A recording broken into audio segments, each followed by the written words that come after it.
మన తండ్రిని దేవునుడి ప్రభుని యేసుక్రీస్తునుడి కృపయు సమాధానమును మీకు కలుగును గాక. ఆమేన్. దయచేసి అందరూ కూర్చునండి. యోహాను సువార్త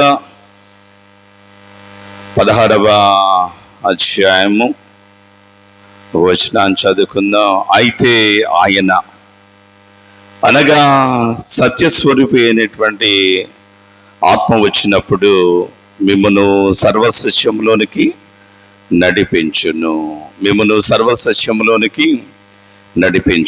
ప్రార్థన చేసుకుందాం. యెహోవా మా ఆశ్రయదుర్గమ్మ, మా విమోచకుడా, నా నోటి మాటలు మా అందరి హృదయ ధ్యానములు మీ దృష్టికి అంగీకారముగా చేయము. చదువుబడిన లేఖనములోని ఆధ్యాత్మిక సత్యములను మీరే మాకు బయలుపరచండి.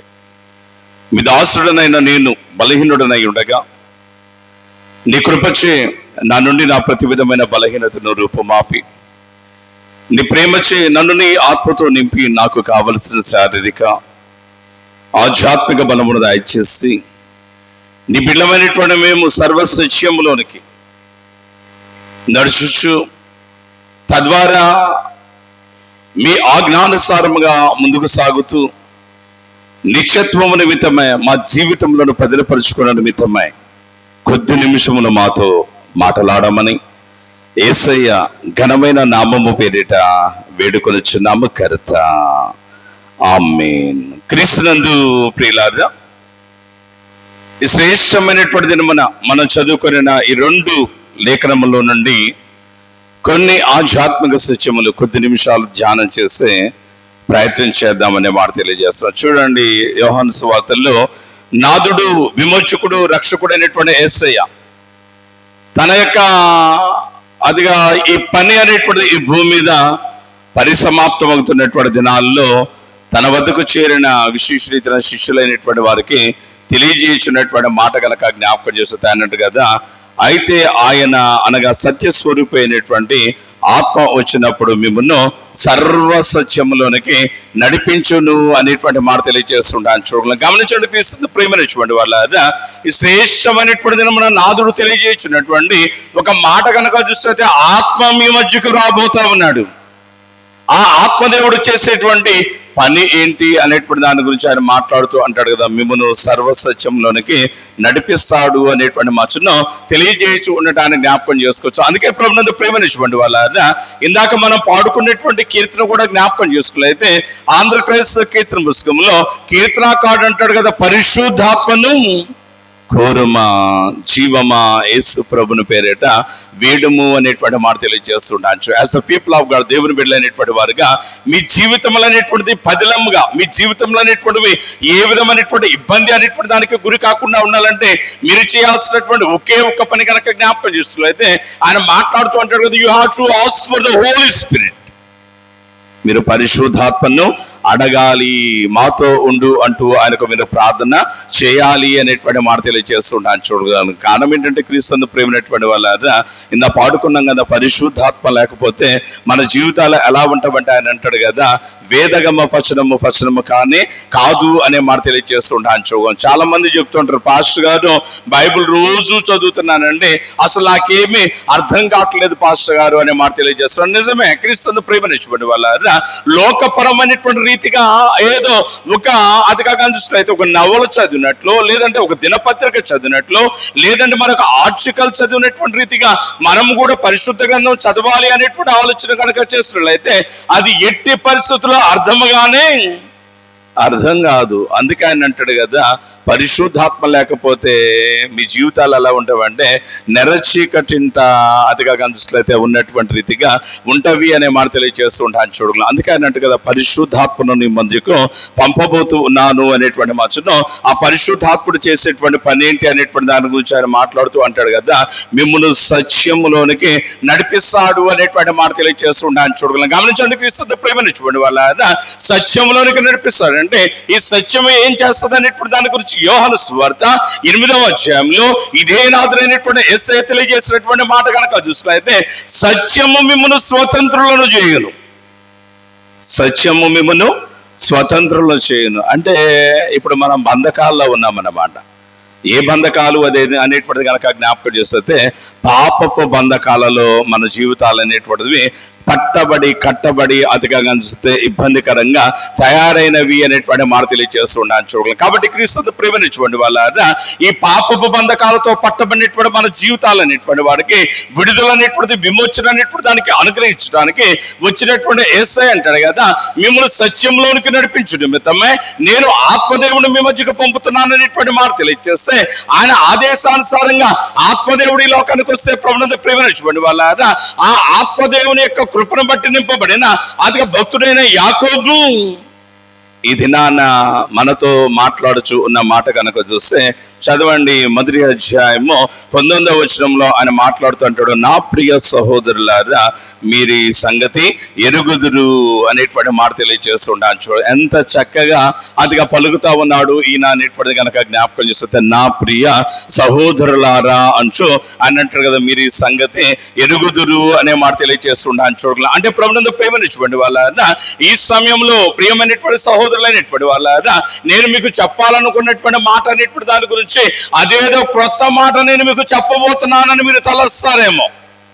నేనేమో మీకు తెలియనటువంటిది, నేనేమో అతిగా మీరు ఇంతకాలం విన్నటువంటి వేరొక కొత్తదైనటువంటి మాట అనేటువంటి తెలియచేయట్లేదు, కానీ నేను మీకు తెలిసిన సంగతినే మరలా తెలియచేస్తున్నాను అంటూ ఆయన అంటారు కదా, మీరు ఈ సంగతి ఎరుగుదురు. అదేంటంటే అంటూ ఆయన అంటాడు, ప్రతి మనుష్యుడును వినుటకు వేగరపడువాడుగా ఉండాలి, మాటలాడుటకు నిదానించువాడుగా, కోపించడానికి నిదానించువాడుగా ఉండాలి అనేటువంటి మాట తెలియజేస్తుంటాను చూడుకులు. అంటే ప్రభునందు ప్రేమైనటువంటి వాళ్ళ మనకు ఆధ్యాత్మిక జీవితాలు అనేటువంటిది, సంఘ సాంఘిక కుటుంబ జీవితాలు అనేటువంటిది చక్కగా, స్థిరంగా, బలంగా, సంతోషంగా ఉండటానికి, కట్టబడటానికి ఈ శ్రేష్టమైనటువంటి ఆత్మదేవుని యొక్క సహాయాన్ని బట్టి యాకోబు మనతో తెలియచేయించినటువంటి 3 ప్రాముఖ్యమైనటువంటి విషయాలు కనుక జ్ఞాపకం చేస్తే, మీలో ప్రతివాడు ఎలా ఉండాలి అంటే ఆయన అంటాడు కదా, వినుటకు వేగరపరివాడుగా ఉండాలి అనేటువంటి మాట తెలియజేస్తున్నాను చూడు. అయితే క్రీస్తు ప్రేమనిచ్చుకోండి వాళ్ళ మానవులమైనటువంటి మన జీవితాలకు పట్టినటువంటి పెద్ద దౌర్భాగ్యపు పరిస్థితి ఏంటి అనేటువంటిది కనుక జ్ఞాపకం చేస్తున్నా, అయితే వినటానికి వేగరపడవలసినటువంటి మనం వినడం పక్కన పెట్టేసేసి మాటలాడటానికి తొందరపడేటువంటి వారిగా ఉంచు ఉండటాన్ని జ్ఞాపకం చేసుకోవచ్చు అనే మాట తెలియజేస్తుంటాను చూడగలను. ఎలా అనేటువంటిది కనుక జ్ఞాపకం చేస్తే, జస్ట్ లైక్ పేతురులాగా అనే మాటను తెలియజేస్తూ ఉంటాను చూడగలను. ఒకానొక దినాన యేసయ్య తన శిష్యులైనటువంటి వారితో మాట్లాడుతూ అంటాడు కదా, ఇదిగో మనము యెరూషలేమునకు వెళ్ళబోచు ఉన్నాము, అక్కడ అతిగా కనిపిస్తే మనుష్య కుమారుడు ప్రధాన యాజకుల చేతికి, పెద్దల చేతికి అప్పగింపబడతాడు, వారు ఆయనను కొరడాలతో కొడతారు, ముఖం మీద ఉమ్మి వేస్తారు అంటూ అదిగా జరగబోయే విషయాల గురించి చెప్తా ఉంటుంటే, ఈలోపు పేతురు వినటం పక్కన పెట్టేసేసి పెద్ద నోరు తెరిచినటువంటి వాడే మాట్లాడుతూ అంటాడు కదా, బోధకుడా ఇవన్నీ నీకు దూరమగుగాక అంటూ మాట్లాడుతూ ఉండటానికి జ్ఞాపకం చేసుకోవచ్చు. గమనించండి క్రీస్తు ప్రేమనిచ్చుకోండి వాళ్ళ వినాలి అనేటువంటి మాట తెలియజేయచ్చు ఉండడానికి జ్ఞాపకం చేసుకోవచ్చు. అయితే ఈ శ్రేష్టమైనటువంటి దినాన్న మన ఆధ్యాత్మిక జీవితాలు అనేటువంటిది నీరసించడానికి, మన సంఘ జీవితం అనేటువంటిది కానీ చూస్తే ఇబ్బందికరంగా తయారవడానికి కారణం ఏంటి అనేటువంటి కనుక జ్ఞాపకం చేస్తే, వినటం అనేటువంటి దాన్ని పక్కన పెట్టి మాట్లాడవలసినటువంటి మాట్లాడేటువంటి వాటికంటే కూడా మనము 10-100 రెట్లు ఎక్కువ మాట్లాడుచు ఉన్నటువంటి విధానాన్ని బట్టి, మన మాటలను బట్టి మనమే పట్టబడుచు, మన జీవితాలను మనమే భారభరితంగా, దుఃఖభరితంగా, ఆయాసభరితంగా, అవమానభరితంగా చేసుకుంటూ ఉన్నాము అనే మాట తెలియజేస్తుంటాను చూడగలను. అందుకే క్రీస్తు ప్రేమనిచ్చుకోండి వాళ్ళ అలాంటి యాతన, అలాంటి దుస్థితి, అలాంటి అవమానకరమైనటువంటి పరిస్థితి అనేటువంటిది మన జీవితాలను తాకకూడదు. అట్టి స్థితిని బట్టి మనకు ఆధ్యాత్మిక ఎదుగుదల అనేటువంటి దానికి ఆటంకం అనేటువంటిది కలగకూడదు అనేటువంటి ఉద్దేశంతో ఈ దినాన ఆత్మదేవుడు మాట్లాడుతూ అంటాడు కదా, మీరు వినుటకు వేగిరపడేటువంటి వారిగా ఉండండి అనేటువంటి మాట తెలియజేస్తుంటాను చూడగలను. ఎవరు మాట వినాలి? వినటానికి వేగిరపడండి అనేటువంటి మాట చెప్తుంటే ప్రియులారా, చాలా మంది ఈ లోకంలో గనక జ్ఞాపకం చేసుకున్నైతే వినేటువంటి వారిగా ఉంచు ఉంటాను చూడగలను. అయితే క్రీస్తు ప్రేమైనటువంటి వాళ్ళ మనం వినే సమయంలో ఎవరి మాట వింటున్నాం అనేటువంటిది కూడా చాలా ప్రధానమైనటువంటి విషయం అనే మాట తెలియజేస్తూ ఉండొచ్చు. ఒకవేళ వినకూడనటువంటి వాని యొక్క మాట కనుక మనం విన్నట్లయితే అందును బట్టి మన యొక్క జీవితాల యొక్క అంతం అనేటువంటిది ఎలా ఉంటది అనేటువంటిది కనుక జ్ఞాపకం చేస్తుంది. ఏదైనా తోటలో ఉన్నటువంటి ఆదాము అవ్వలాగుంటది. దేవుడైన యెహోవా అంటాడు కదా, మీరు చావుకుండానట్లు ఈ వృక్ష ఫలమును తినకూడదు అన్నాడు. శోధకుడైన అపవాది వచ్చి అంటాడు కదా, మీరు చావనే చావరు, తింటే మీ కన్నులు తెరవబడతవి, మీరు దేవునిలాగా ఉంటారు అనే మాట చెప్పేసరికి ప్రియులారా, అదిగా దేవుడు మాట పక్కన పెట్టేసేసి వీరు చేసిన పని కనుక జ్ఞాపకం చేసుకులైతే అపవాది మాట విని అదిగా దిగంబరులే మరణాన్ని తెచ్చుకున్నటువంటి వారిగా ఉన్న విధానము మనందరము ఎరిగినటువంటి వారమే అనే మాట తెలియజేస్తున్నాను చూడగలం. కాబట్టి క్రీస్తు ప్రేమను చూడడం వల్ల ఈ లోకంలో అపవాది మాటను బట్టి మన యొక్క జీవితాలకు ఇబ్బంది ఉన్నది. కాబట్టి ఈ లోకంలో కొన్ని సందర్భాల్లో తల్లిదండ్రుల మాటను బట్టి కూడా ఇబ్బంది ఉంది. హేరోదియా చేసినటువంటి పని కనుక చూసినట్లయితే తన కుమార్తెతో అంటది కదా, రాజు నీకు బహుమానం ఇస్తానన్నాడట కదా.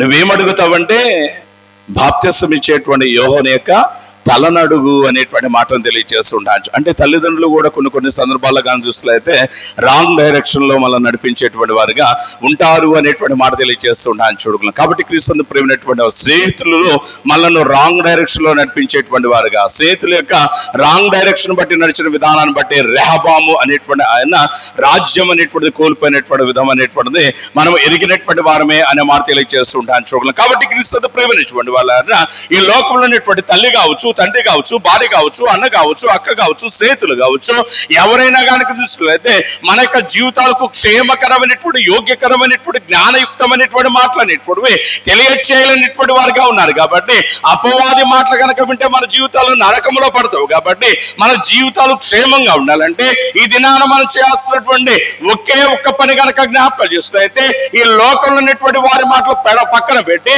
మనం ఎవరి మాట వినాలి అనేటువంటిది కనుక చూసినట్లయితే కేవలము దేవుని మాట మాత్రమే మనము వినాలి అనే మాట తెలియజేస్తుండొచ్చు. ఆయన ఎవరండి మనం అడుగుతూ ఉంటాం చాలా సందర్భాల్లో.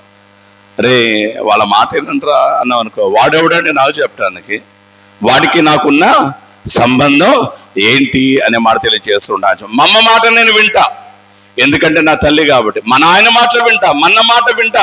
అతిగా కానీ చూసినట్లయితే వాడెవడండి అంటూ అతిగా కానీ చూసినట్లయితే బయట వ్యక్తుల ప్రస్తావన వచ్చినప్పుడు మనము వెంటనే మాట్లాడేవారుగా ఉంటూ ఉంటాను చూడగలం. అందుకే ఈ దినాన్ని కూడా మనం జ్ఞాపకం చేసుకున్నట్లయితే దేవుని మాట వినండి అనేటువంటి మాటను పరిశుద్ధ గ్రంథం తెలియజేస్తూ ఉంటాను, జ్ఞాపకం చేసుకోవచ్చు. అయితే ప్రభుత్వం ప్రేమను చూడండి వాళ్ళ యెహోవా మాట వినండి ఆలకించండి అనేటువంటి మాట చెప్తా ఉంటే చాలా మంది అడుగుతున్నటువంటి ప్రశ్న కనుక చూసినట్లయితే ఆయన మాట మేమెందుకు వినాలి, ఆయనకు మాకు మధ్య ఉన్న సంబంధం ఏంటి అనేటువంటి దాన్ని క్వశ్చన్ చేస్తూ ఉంటాను, జ్ఞాపకం చేసుకోవచ్చు. అందుకే క్రీస్తు ప్రేమైనటువంటి వాళ్ళ ఈ దినాన ఆయన మాట్లాడుతూ అంటాడు కదా, 100వ సంకీర్తన 3వ చరణాన్ని కనుక మనం ఒకసారి గమనించినట్లయితే అక్కడ ఆయనకు మనకు మధ్య ఉన్నటువంటి ఆ సంబంధం ఏంటి అనేటువంటి దాని గురించి వివరిస్తూ ఉండటానికి జ్ఞాపకం చేసుకోవచ్చు. చదవండి, ఆయన అంటాడు కదా, ఆయనే మనను, అదిగా 3వ వచనం చదవండి, 100వ సంకీర్తన 3వ చరణాన్ని కనుక మనం చదువుకున్నట్లయితే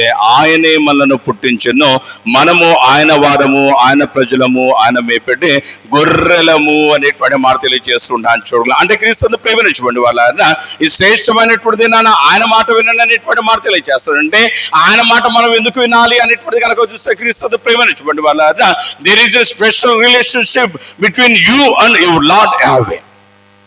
ఇక్కడ నీకు నీ దేవుడైనటువంటి యెహోవాకు మధ్య ఒక ప్రత్యేకమైన బంధుత్వం అనేటువంటిది ఉన్నది అనేటువంటి మాట తెలియజేస్తూ ఉన్నాను చూడలే. ఏంటి నీకు నీ దేవుడికి మధ్య ఉన్నటువంటి బంధము అనేటువంటిది కనుక జ్ఞాపకం చేస్తే కీర్తనాకారుడు అంటాడు, ఆయనే మనను పుట్టించెను. ఈ పుట్టించినటువంటి విధానం గురించి కూడా ఆయన మాట్లాడుతూ మరొక సందర్భంలో అంటాడు కదా, అదిగా కనిపిస్తే నీవు నీ తల్లి గర్భంలో రూపింపబడక మునుపే అనేటువంటి మాట తెలియజేస్తుంటాను చూడాలి. అంటే దేవునికి మనకు మధ్య ఉన్నటువంటి సంబంధము, దేవుడు మనల్ని ఎప్పటి నుంచి ఎరిగినటువంటి వాడిగా ఉన్నాడు అనేటువంటిది కనుక జ్ఞాపకం చేస్తున్నట్లయితే తల్లి గర్భంలో మనము రూపింపబడక మునుపు నుంచే మనల్ని ఎరిగిన వాడిగా ఉన్నాడు అనేటువంటి మాటను తెలియజేసి ఉండడానికి జ్ఞాపకం చేసుకోవచ్చు. గమనించండి క్రీస్తు ప్రేమ చూడండి వాళ్ళ అప్పటి నుంచి నుంచి అతిగా తల్లి గర్భంలోకి వచ్చిన మొదలుకొని తల్లి గర్భం నుంచి బయటకు వచ్చిన తర్వాత కూడా ఆయన మాట్లాడుతున్నటువంటి మాట కనుక చూసినట్లయితే నిన్ను విడువను ఎడబాయను అంటూ ఆయన అంటాడు కదా. నీ తల్లి నిన్ను విడిచిపెడతాదేమో, నీ తండ్రి నిన్ను విడిచిపెడతాడేమో, నేనైతే నిన్ను విడువను అంటూ ఆయన అంటాడు కదా. ఎందుకంటే నా చేతుల్లో నేను నిన్ను చెక్కుని ఉన్నాను అనేటువంటి మాట తెలియజేస్తుండొచ్చు. అంత బంధుత్వము, అంత బంధము కలిగినటువంటి వాడు మన దేవుడు. కాబట్టి ఈ శ్రేష్టమైనటువంటిది నా కీర్తనకారుడు మాట్లాడుతూ అంటాడు కదా, వినటానికి వేగిరపడండి. ఎవరి మాట వినాలి అనేటువంటిది కనుక జ్ఞాపకం చేసుకులైతే ఒకటి ఆయన అంటాడు, దేవుని మాట వినాలి. మీరు ఎందుకు దేవుని మాట మీరు వినాలంటే క్రీస్తును ప్రేమినటువంటి వాళ్ళారా ఆయనే మనలను పుట్టించాడు కాబట్టి అనేటువంటి మాట తెలియజేస్తున్నాను. చూడండి, గమనించండి, క్రీస్తును ప్రేమించేటువంటి వాళ్ళారా.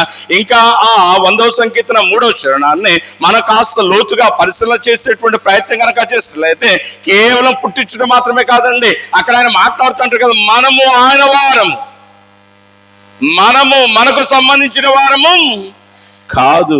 చాలా మంది అంటారు నా ఇష్టం, నా బ్రతుకు, నా ఇష్టం వచ్చినటువంటి రీతిగా నే బ్రతుకుతాను అనే మాట తెలియజేస్తుంటాను. చూడగలను. నో నో నో, అలా కుదరదు. We don't have any right to say like that. మనం ఆ రీతిగా మాట్లాడటానికి ఏ విధమైనటువంటి హక్కు అనేటువంటిది మనకు లేదు అనేటువంటి మాటను తెలియచేయచ్చు ఉండటానికి జ్ఞాపకం చేసుకోవచ్చు. కారణం ఏంటంటే క్రీస్తు ప్రేమించబడి వాళ్ళ మనము ఆయనచే పెంచి పోషింపబడచ్చు, సంరక్షింపబడచ్చు, ముందుకు కొనసాగుతున్నాం కాబట్టి మన ప్రతి విధమైనటువంటి స్థితిగతులు అనేటువంటివి ఆయన యొక్క చేతిలో ఉన్నాం కాబట్టి మనల్ని ప్రతి స్థితిలో దేవుడు చూస్తూ ఉన్నాడు. కాబట్టి మనం చేయాల్సినటువంటి పని కనుక జ్ఞాపకం చేస్తే just we have to obey to the word of our Lord. అవి మన దేవుడైన యెహోవా యొక్క మాటకు విధేయత చూపాలి. అందుకే ఆయన అంటాడు, వినండి. ఏం వినాలి అంటే దేవుని మాట మీరు వినండి. ఆ వినటం కూడా ఎలా వినాలంటే ఆయన అంటే కదా, వేగిరపడుతూ ఆతురత కలిగినటువంటి వారే, తొందర కలిగినటువంటి వారే వినండి అనేటువంటి మాట తెలియజేస్తుంటాను. అయితే ప్రభునందు ప్రేమినటువంటి వల్ల మన జీవితాలకు ఉన్నటువంటి ఇబ్బందికరమైనటువంటి పరిస్థితి ఏంటంటే, ఒక కొత్త సినిమా రిలీజ్ అయిందంటే 3 రోజుల ముందు నుంచి సినిమా హాల్ గేట్ దగ్గర పడుకుంటారు. ఒక తిరణాలంటే 5 రోజుల ముందు నుంచే వెళ్తారు. ఇంకొక దరిద్ర పని అంటే మరలా ముందుగా వెళ్ళే వరకు ఉంటుంటాను. దేవుని మందిరానికి రావాలంటే పాటలు పాడతారు, పాడనీయండి. ఆరాధన చేసుకుంటుంటారు కదా, చేసుకొనియండి.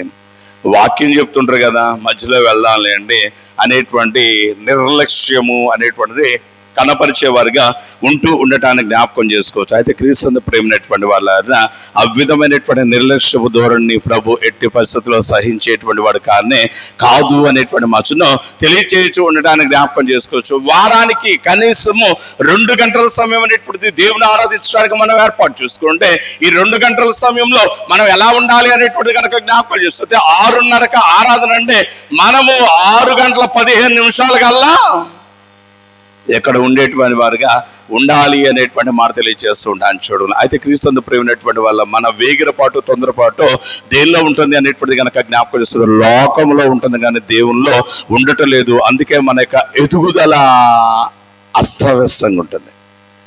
మన జీవితాల్లో సంతోషం ఉండల్లా, మన ముఖాల్లో ఆనందం ఉంచల్లా, మన కుటుంబాల్లో సమాధానము ఉండట్లేదు, అభివృద్ధి ఆశీర్వాదాలు అనేటువంటిది ఉండట్లేదు. కారణం ఏంటి అనేటువంటిది కనుక జ్ఞాపకం చేసుకులైతే దేవుని ఎడల మనం కనపరుచున్నటువంటి ఆ నిర్లక్ష్య వైఖరిని బట్టి అనే మాట తెలియజేస్తుంటాను. చూడగలం. కాబట్టి పిల్లాడు అలా మనం ఉంచడానికి వీల్లేదు.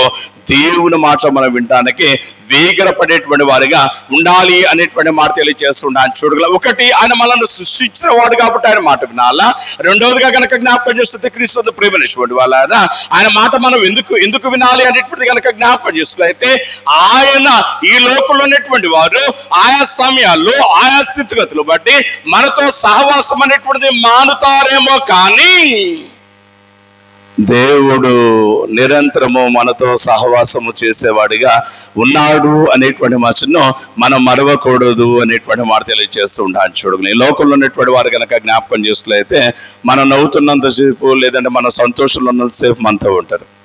మనకు బాధ కలిగింది అనగానే, మనకు ఇబ్బంది కలిగింది అనగానే, మనకు అనారోగ్యం కలిగింది అనగానే, మనకు అప్పులైన అనగానే మనల్ని వెంటనే విడిచిపెట్టి వెళ్ళిపోయేటువంటి వారిగా ఉంచి ఉంటాను చూడగలం. అయితే ప్రభునందు ప్రేమైనటువంటి వాళ్ళ మన దేవుడు అలాంటి వాడు కాదు అనేటువంటి మాటను జ్ఞాపకం చేసుకోవాలనే మాట తెలియజేస్తుంటాను చూడు. మన దేవుడు ఎంత గనుడు అనేటువంటిది కనుక జ్ఞాపకం చేస్తే ఆదికాండము 12వ అధ్యాయము 1వ వచనాన్ని ఒకసారి మనం పరిశ్రమ చేసుకున్నట్లయితే అక్కడ దేవుడు మాట్లాడుతూ అంటాడు కదా, అబ్రాహాముతో అంటాడు, అబ్రాహామ నీవు లేచి నీ దేశము నుండియో నీ తల్లిదండ్రుల వద్ద నుండి అనే మాట తెలియజేస్తూ ఉంటాను చూడగలను. నేను చూపించేటువంటి దేశానికి వెళ్ళు అనేటువంటి మాట తెలియజేస్తూ ఉంటాను చూడగలను. చూడండి క్రీస్తు ప్రేమైనటువంటి వాళ్ళ ఈ శ్రేష్టమైనటువంటి నాన్న జాగ్రత్తగా మీరు ఆలోచన చేసేటువంటి ప్రయత్నం కనుక చేసినట్లయితే తండ్రి అయిన దేవుడు అబ్రాహాముతో మాట్లాడుతూ అంటాడు కదా, అబ్రాహాము నీవు లేచి మీ వారందరిని విడిచిపెట్టి వెళ్ళు అనే మాట తెలియజేస్తూ ఉంటాను చూడగలను. నేను అంటాను క్రీస్తు ప్రేమైనటువంటి వాళ్ళ ఈ మాట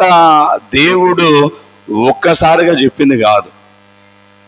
నేనంటాను ఖచ్చితంగా ఈ మాటకు ముందు దేవునికి అబ్రహాముతో చాలా పరిచయం అనేటువంటిది, సహవాసం అనేటువంటిది ఖచ్చితంగా ఉండి ఉంటది. అందులో ఎలాంటి సందేహం అనేటువంటిది లేదు అనేటువంటి మాట తెలియజేస్తుంటాను చూడగం. దేవుడు తనతో పరిచయంలో ముందు సాగుతున్నటువంటి అబ్రహాం అనేటువంటి ఆయన యొక్క విశ్వాసం అనేటువంటి దాన్ని, అబ్రహాం యొక్క అదిగా ఔన్నత్యం అనేటువంటి దాన్ని గమనించినటువంటి వాడే అబ్రహాంతో ఒక నిత్యం అనేటువంటి ఒక నూతనమైనటువంటి నిబంధన అనేటువంటి చేసి అబ్రహాం ద్వారా కనుక చూసుకులైతే జనములు అనేటువంటి వాటిని ఉత్పత్తి చేసి వారికి నాయకుడిగా ఉండాలనేటువంటి ఉద్దేశం కలిగినటువంటి వాడే ఆయన అబ్రహాముతో మాట్లాడుతూ ఉన్నటువంటి మాట